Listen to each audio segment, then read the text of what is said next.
ఈ సభకు విచ్చేసిన మీ అందరికీ నా వందనాలండి. నా పేరు దీక్షిత. నేను the college of Bible technology Christ church Duvva Sunday school విద్యార్థిని. నేను చెప్పబోయే అంశం బైబిల్ను ఎలా అర్థం చేసుకోవాలి. మరొకసారి బైబిల్ను ఎలా అర్థం చేసుకోవాలి. బైబిల్లో 2 నిబంధనలు కలవు. ఒకటి పాత నిబంధన, 2 క్రొత్త నిబంధన. పాత నిబంధనను ఎలా అర్థం చేసుకోవాలి. పాత నిబంధనలో 39 పుస్తకాలు కలవు. వాటిని 3 భాగాలుగా విభజించవచ్చు. అవి 1 చరిత్ర పుస్తకాలు, 2 పద్యలేఖ కావ్య పుస్తకాలు, 3 ప్రవక్తల గ్రంథములు. చరిత్ర పుస్తకాలు ఆదికాండము నుండి ఎస్తేరు గ్రంథము వరకు 17 పుస్తకాలు ఉన్నాయి.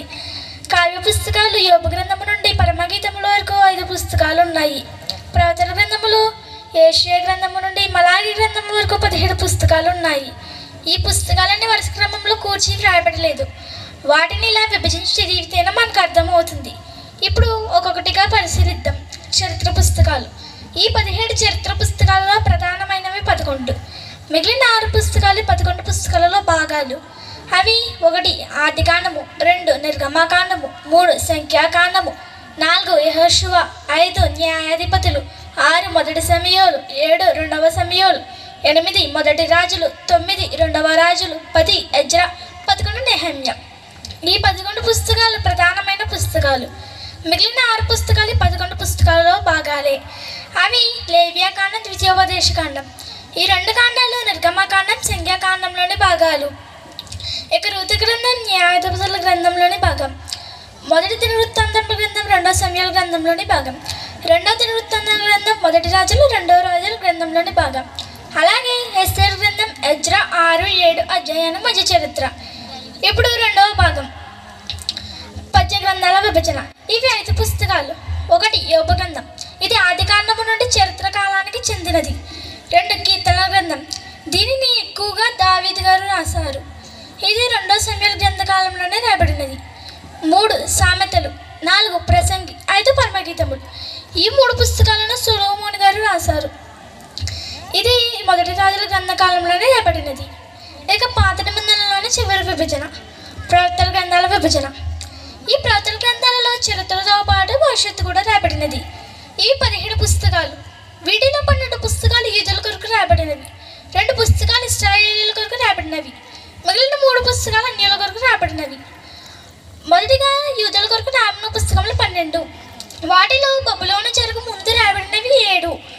అవి 1 యెషయా గ్రంథం, 2 ఇర్మియా గ్రంథం, 3 మీకా, 4 విలాప వాక్యములు, 5 జెఫన్యా, 6 హబక్కూకు, 7 యోవేలు. తరువాత బబులోను చెరలో రాబడినవి 2. అవి 1 యెహెజ్కేలు, 2 దానియేలు.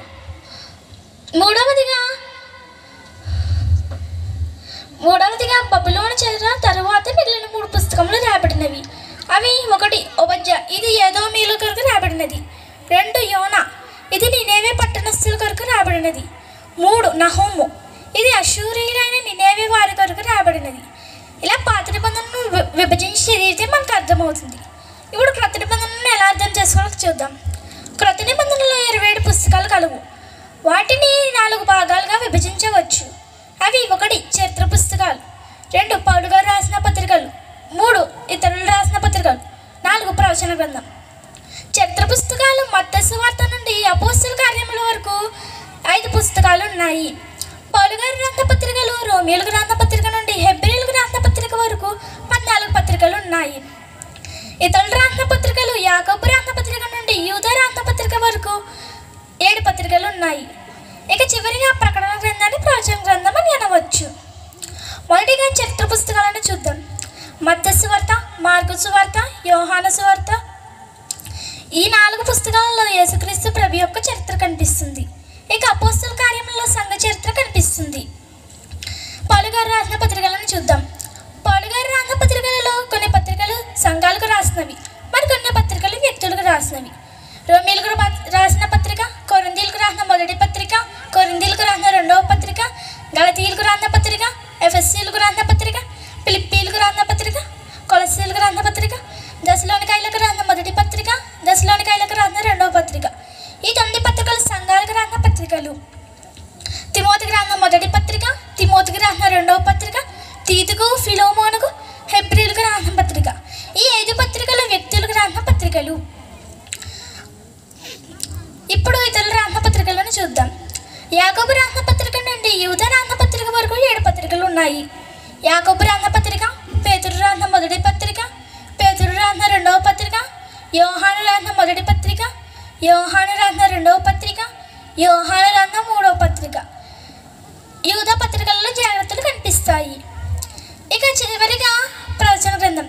ప్రవచనాలు మరియు భూత భవిష్యత్తు వర్తమానానికి సంబంధించిన విషయాలు ప్రకటన గ్రంథంలో రాయబడినవి కనుక ప్రకటన గ్రంథాన్ని ప్రవచన గ్రంథంగా పిలుస్తారు. ఈ విధంగా మీరందరూ బైబిల్ను చదివి దేవుడు అనుగ్రహించి పరలోకాన్ని పొందుకోవాలని కోరుకుంటూ నా మాటలు ముగిస్తున్నానండి. మీ అందరికీ నా వందనాలు. ఎక్సలెంట్ అండి.